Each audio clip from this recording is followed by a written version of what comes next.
Hello, everyone. It's time to eat, drink, and be merry with your hosts, Lisa and Nancy.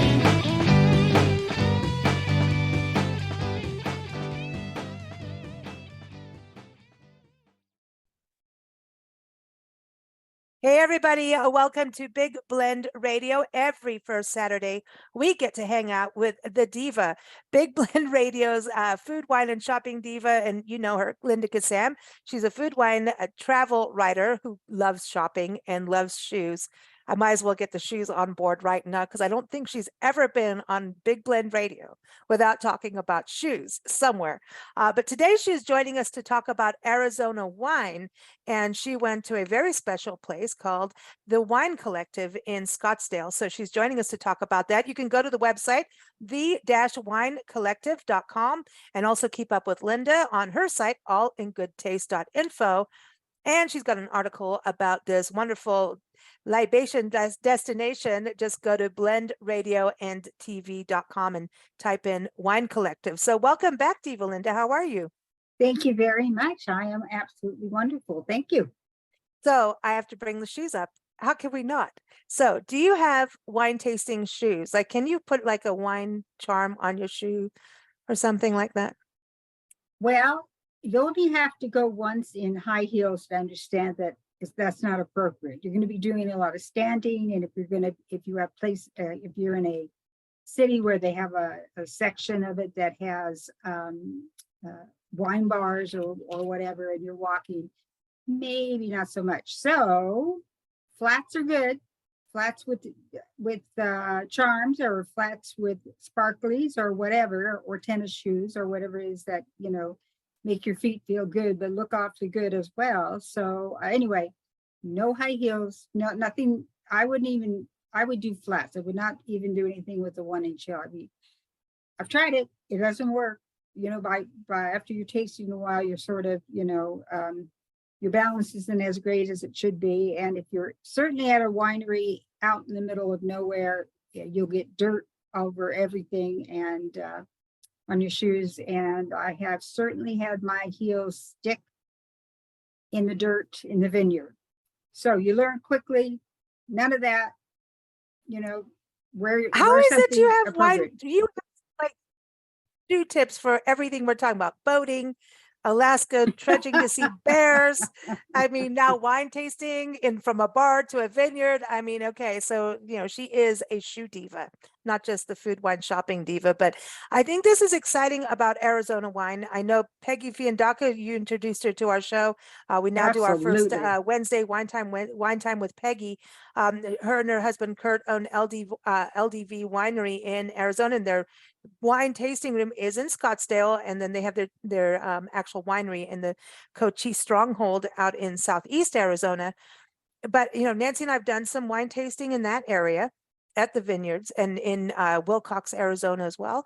And I think, I always talk to people and they're going, wine in Arizona. I know we have wine in all 50 states, which is still hard to believe. It's hard to believe England now has wineries coming up, which is what? You need to go suss that out, Diva Linda. You got to do that. But Arizona having vineyards, it's been an interesting thing. So what I really like about what your article and that there's a collective is it puts Arizona on the map as a wine destination. And the wine I've had, I mean, it's incredible out there. People need to put it on their list. Well, in our mindset, going wine tasting means you're at one winery, you're tasting their wines. I've been to Peggy's LDV winery, and it's spectacular. We even did a show on it, and of course she's now on with you. But right around the corner, 50 steps, and you're at something called the Wine Collective. Yeah, I think it's. I wish every area that has a wine tasting section that you can go from one winery to another in a city would also have this. So what this is it's a winery that doesn't serve just one wine.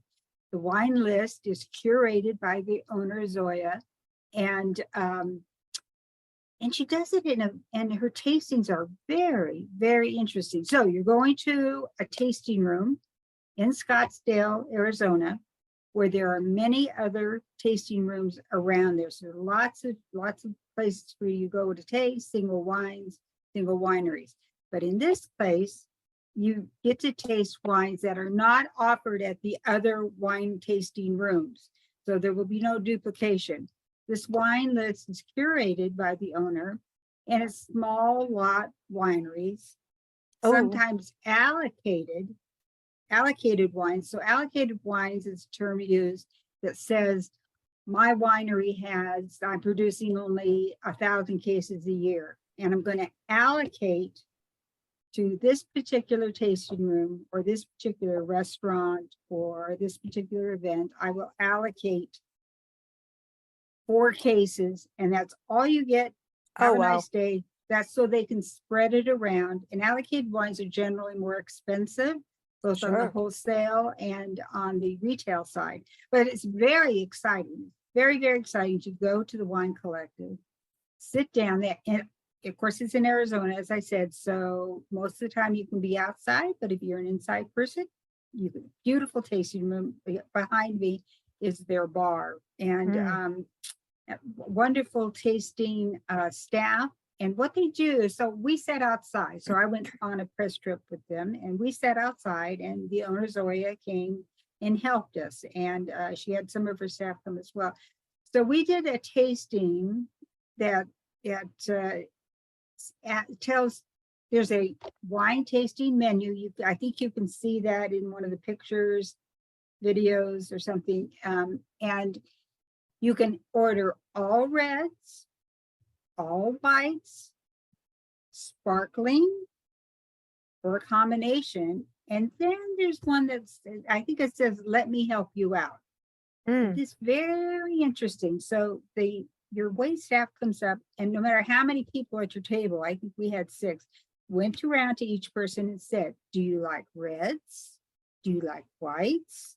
Do you like rosés? Do you like champagne or sparkling wine, depending on where it came from, of course. So you blah, blah, blah. Or, well, my favorites really are, I'm a champagne girl, or I love reds, whites, not so much. Or for myself, I'm a seasonal drinker. So reds in the winter, whites in the summer, rosés all year, sparkling wine, of course, all year, no matter what. So she listened to each one of us, and each one of us at the table had a different tasting experience. Imagine that. I think we had 4 wines off the list. It's very unique. They explain the wines as they pour them. They're very patient, and they wait for all the group to finish before they go ahead. So it's very interesting. As in most warm climates, Grenache seems to grow well and taste really good. Rosés are another one. Viognier. Some whites, Viognier, yes, Viogniers will come out in a hot climate. They will come out more tropical tasting. If you were in a colder climate, they come out more like they're more stringent. Some say cat pee, something like that. It's not, but it's kind of a very strict type of taste, and some people just love it. And Grenache, I think, tastes very good. I think thinking about the cab was fine. Blends are wonderful. Never be wary of blends. Blends let the winemaker show off their ability to create something very special for you. So I like blends. I think that's very important. And if you're going to have a tasting and a blend is on the menu, and you're able to taste it, you should. So anyway, this was one of my favorite tastings, I think. And Zoya was out there leading us, and each one of us, so what's most important, I think, is we didn't all get stuck with the same reds. We didn't all get stuck with the same whites. Everybody's palate is different, and this place caters to that. That's very, very important. So I know many of you go out and you bring your spouse or a partner or girlfriends, and they go, oh, I only drink sweet whites. And you're going, oh my God, we're going to be at this table of sweet whites all day long. No, We all got something different. I like. That's amazing. Yeah, I like minerally tasting Sauvignon Blancs and anything with a mineral taste, or in reds, I like a volcanic soil taste to it. But if you give that to somebody else sitting across from you, they're going to go, oh my God, this is twigs and leaves, you know, they're talking really about the tannin. So you could take a whole bunch of people or one person, you can both have a different tasting experience and have fun.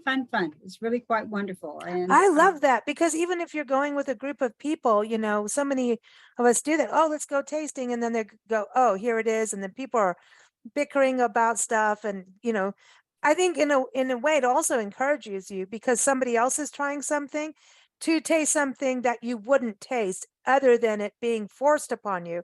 It's up to you going, you know, I'll have what she's having, kind of thing, like Harry met and that Sally. happened You know? that actually happened quite a bit. So somebody sitting across drinking a sweet white, and I'm going, oh my gosh.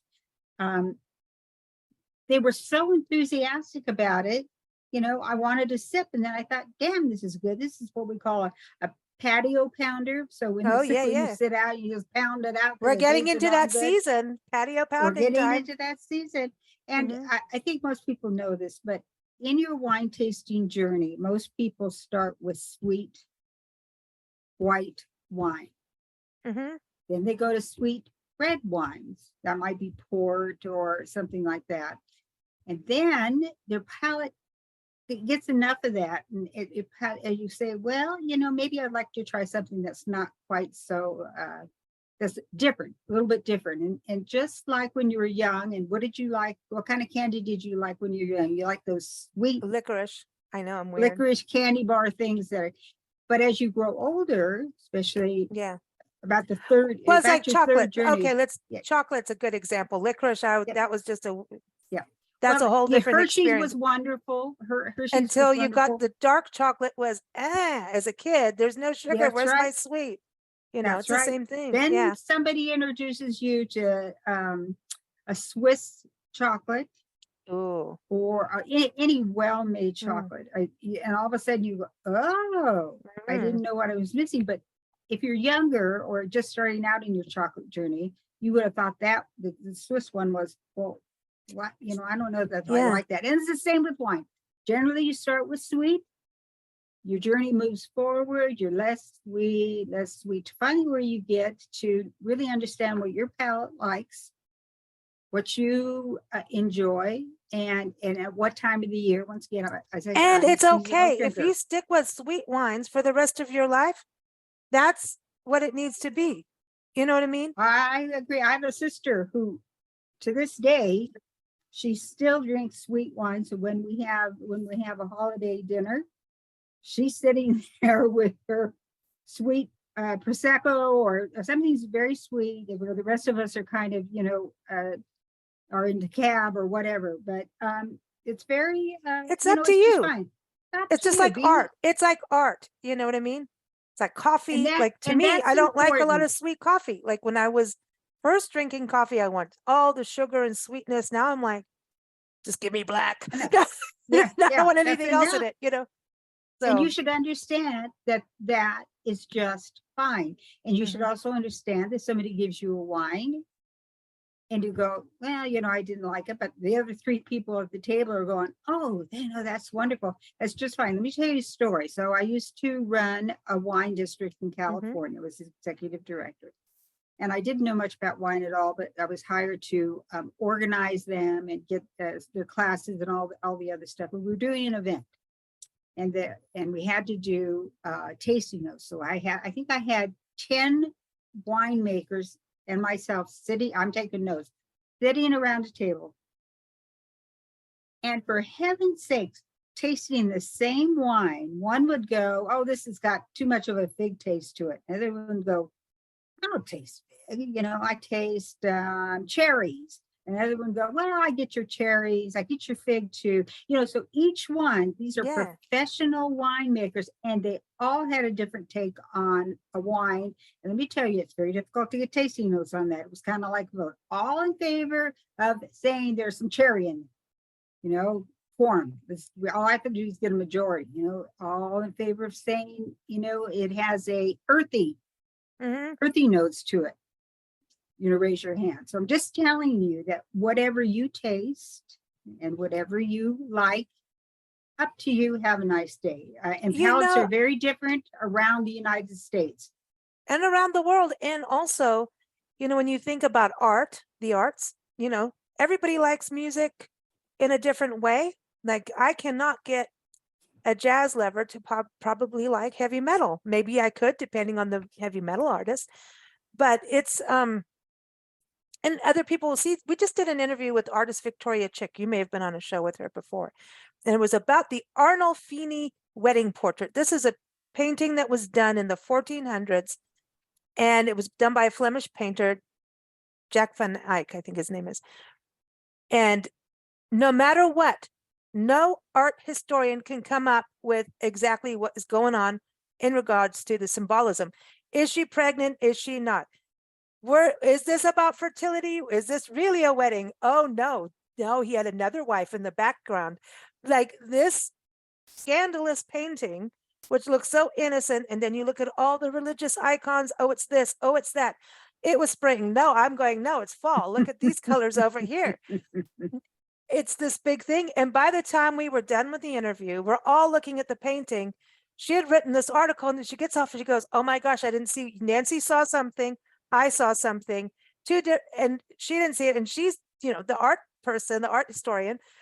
And she's going, no one's agreeing on anything. But by looking at it and this conversation, the possibilities, I think it's a very creative process. And I think places like the Wine Collective allows people to have these conversations, and you're doing different wines from different terroirs, different areas, different, all in the state of Arizona, which I think is another beautiful thing.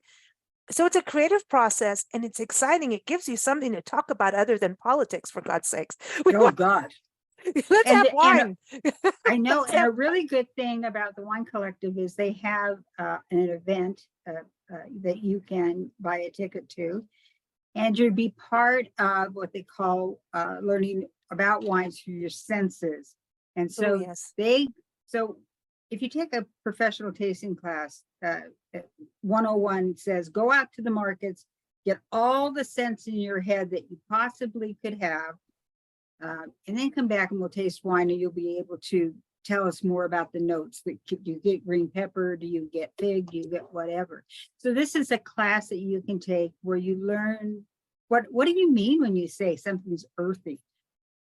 There'll be a scent that you can smell that will tell you that's earthy. What do you mean by cherry? Are they Bing cherry, red cherries? Oh yeah, yellow not cherries? maraschino. Oh boy, Yeah, no. right. But it could be. So anyway, it's great. I think it's maybe $50 a person, not offered a lot smaller classes. These are the types of things that if you're interested in wine, take at least one of those classes. You have to remember that when you were growing up, the palette of foods and things that you were introduced to are going to be very narrow compared to when you're older and you're on your own, you're making your own meals, you're going places, seeing things, tasting things. You need to expand your palate so that when you taste a wine, you go, oh, gee, I can recognize that, and we as a group can discuss it, which you were just talking about discussing. And I told you that even on a round table of winemakers, one wine and nobody's agreeing to anything, all fine. It's all fine. It's what you like. It's what you can smell, but you'll do a better job if you were in a home that didn't serve a lot of fruit wasn't a big deal. Your sensory memory doesn't have that. It just doesn't make sense. Maybe oranges or something you do. But if you go to a farmer's market during spring or summer, all the scents come out. Melons. Oh, yeah, everything. Smell it enough. It's in your head. When you drink something, you go, oh, that has a touch of raspberry. A little bit of grapefruit with the minerals. Grapefruit and minerals, my favorite. See, we've got good taste. I'm just saying. We've got good taste. That's right. Well, Everybody there's certain follow things. Diva Linda. No, we have good taste. No, see, but that's our taste. But we also like pickles and all kinds of salsas and what do you do? Okay, gosh. pickles. Okay, wait. I had pickle juice and moonshine together. Because it was like I'm serious, like a weird martini kind of thing. It was like a whole like you can do it with olive juice too, but it was pickle juice and moonshine, homemade moonshine. And I'm serious, this was cool. And I thought of you. And after that, I couldn't even text anything. So sorry.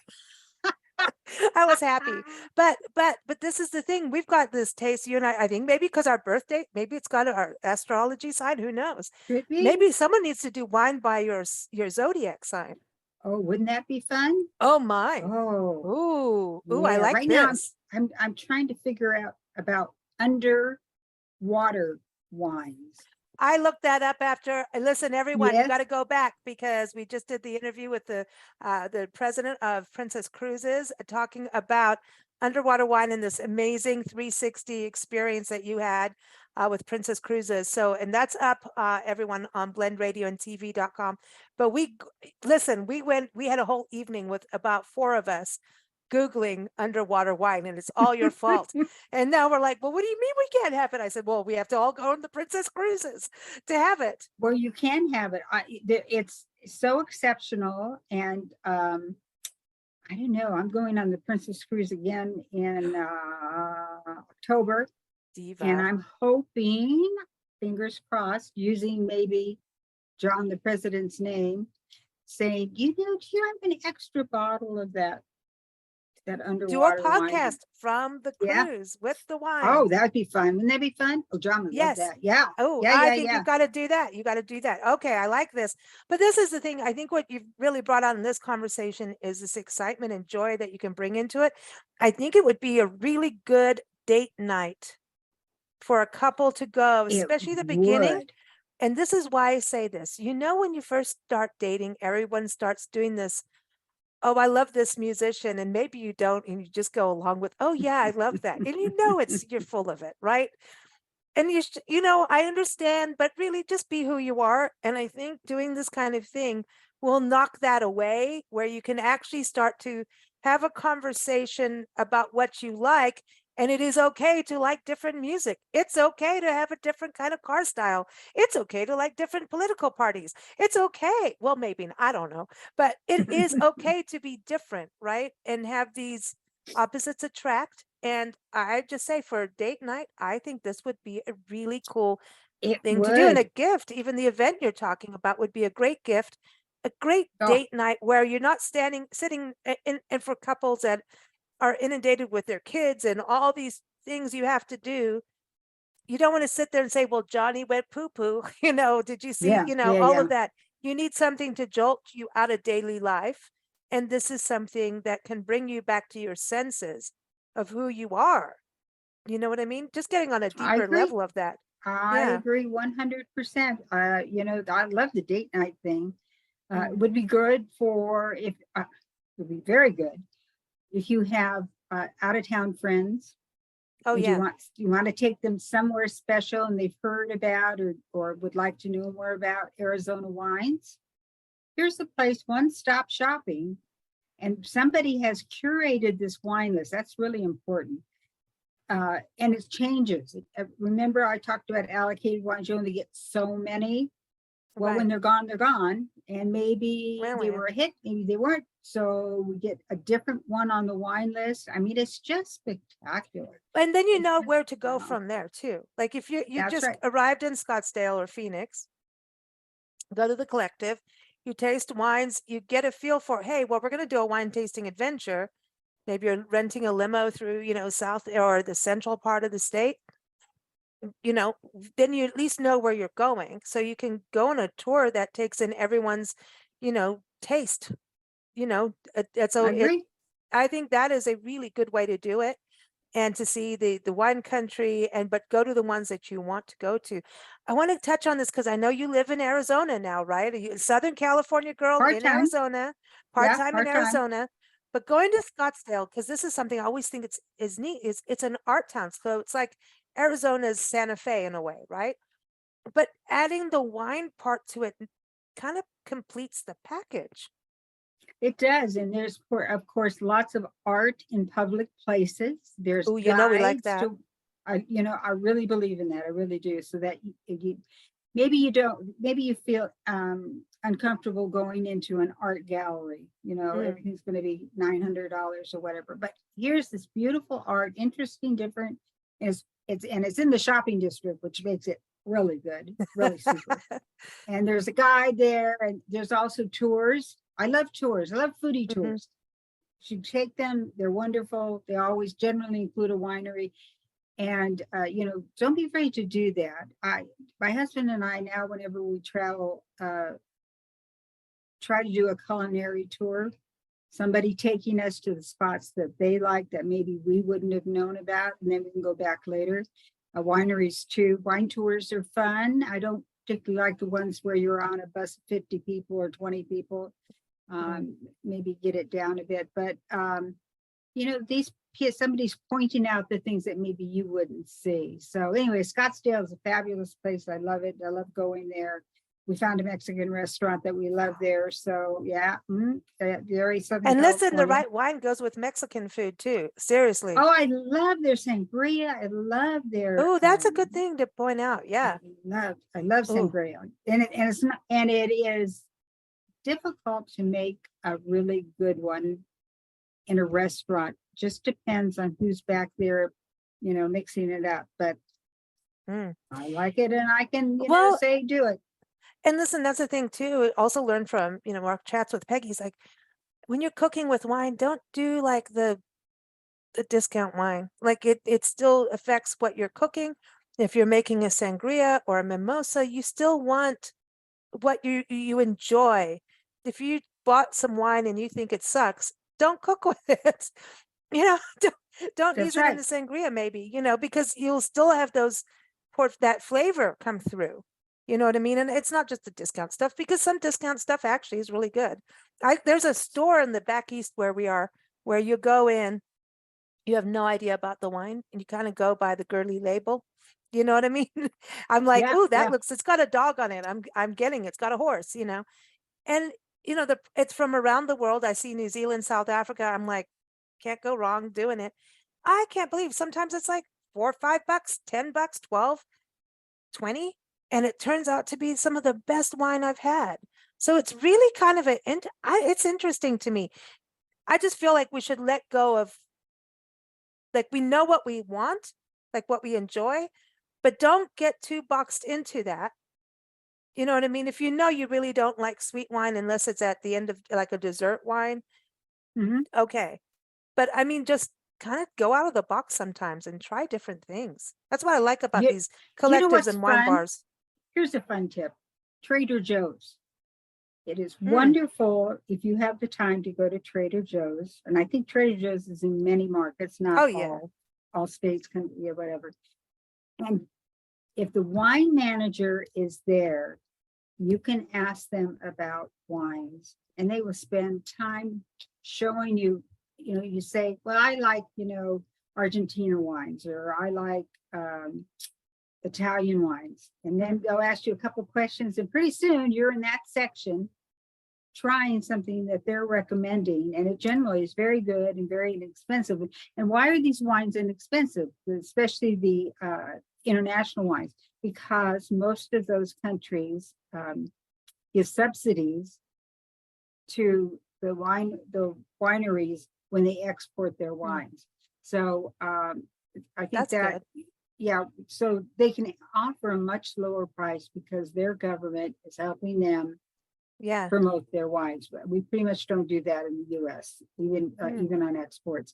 But the other countries do. And so a wine that probably should be $25 may only be $10. That's awesome. Yeah, because South Africa and Australia, New Zealand, like you're saying, Chile, Argentina, I mean, those, you really can't go wrong with those. I mean, can't go wrong with that. Well, and there's a basic that says wines from warmer climates will have a fruit forward taste to them. Wines that are in a cool climate are going to be much leaner Mhm. and are not going to be fruit forward so much, and you taste more of the minerality of it and some other things. So just remember, when you're looking at the wine list, if it's in a hot country or a warm country, it's going to be more fruity, both whites and reds. If it's in a cooler climate, it's going to be stripped down a bit. So that's always helped me a lot. But I'm looking at a wine list and going, what do I want? Do I need something heavier? Do you need something lighter? So anyway, that's a little tip for you. Oh, just to piggyback on that, Steuben County comes on IFTWA for the International Food Wine Travel Writers Association. We work with you on that, on the shows here on Big Blend Radio, and they're coming on a show again. They were on last year, Steuben County up in New York, and we were so close. And I want to go because they've got that Corning glass. Oh my gosh. I mean, all in it. I'm like that. I'm like glass, blown glass, any kind of, I'm in. But I may break it. But anyway, they talked about, they're by the Finger Lakes and all of that with the wine region. And they posted a photo a couple days ago on Facebook of ice wine. And this is, Nancy and I are looking at this. We've done all these shows and talked about ice wine. And just seeing these red grapes in the snow and ice, we've never really seen it. It was just such a perfect, I know, it was beautiful. And we're sitting there going, I know we've talked about it. I think we've even tried it years ago, but this to see the grapes in the snow. I mean, are they frozen? I mean, we need to do a show on ice wine, because I think that is just, how did the grapes even stay there? Did they, I mean, come on. Most of them say, hey, the snow's coming, I'm getting off. Like, why aren't they picked already? Like, I don't know, but it's like, I'm fascinated by it now, just by that photo. Like, I need to do a thing on that. So is it sweeter? It's sweeter. It's very sweet. Yeah, it's very, very sweet. Which sort of makes you think, well, if the grapes have been frozen, wouldn't that, what? Yeah. But they have a whole system. They have figured it out, and ice wines are wonderful, and they come from grapes that have been in the snow and so forth, and have a very unique profile to them. So I like it. Hey, so we've done underwater wine, Arizona wine out in the desert, and then here we are with ice wine. We did good wine primers too. Very good. Yep. Everyone, again, wine dash, let me get this right, The Wine Collective. So it is the-wine-collective.com. Again, just type in Wine Collective on Blend Radio and TV.com, and you'll see Linda's article there. And of course, keep up with Linda, Diva Linda, at allingoodtaste.info. She's here every first Saturday because she has to be first, because she's the diva. And, she's got good shoes. And of course, keep up with us at bigblendradio.com. Before you go, where's the next destination? I'm hoping Egypt. We'll see. Diva on a camel again. There we go. New shoes. I'm gonna do, and when I go to when I transfer over to Washington in May, I'm going to be doing a little bit more there. One of the things I want to do is, I think we're going to do maybe a little bit more on farm stays, Woodby Island, and I want to go back to the Chihuly exhibit. It's a whole thing. They change it. I was there before. Plus, they have the restaurant with the weird stuff in it. So we're going to do an update on that. Ooh, but it's a garden too. I mean, come on. Anything with a garden, Diva Linda's there. Everyone's yeah. You're on our garden getaway show with the International Food Wine Travel Writers Association, our first series of panels happening every third Friday. So that was cool. That was so much fun. And now I'm all gardened out and can't wait. Garden magazine coming out. So thank you so much, and happy traveling and happy sipping, Diva Linda. Thank you. Thank you. And to all of you, remember, whatever it is you like is just fine.